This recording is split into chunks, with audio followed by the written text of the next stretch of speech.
ಅಭಿಷೇಕ ಮಾಡುವ, ನಿತ್ಯ ಬ್ರಹ್ಮಚಾರಿಯನ್ನು ನೋಡುವ, ಗುಡಿಯನ್ನು ಸುತ್ತಿ ಬಂದು ಸ್ವಾಮಿ ಮುಂದೆ ನಿಂತುಕೊಂಡು ಭಕ್ತಿಯಿಂದ ವರವನ್ನು ಬೇಡುವ.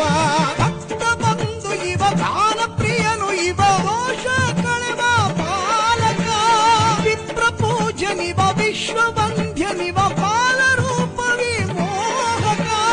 ನಿನ್ನ ರೂಪ ನನಗೆ ತೋರೋ ತಂದೆ ಎಂದೇ ಶರಣು ಬಂದೆ.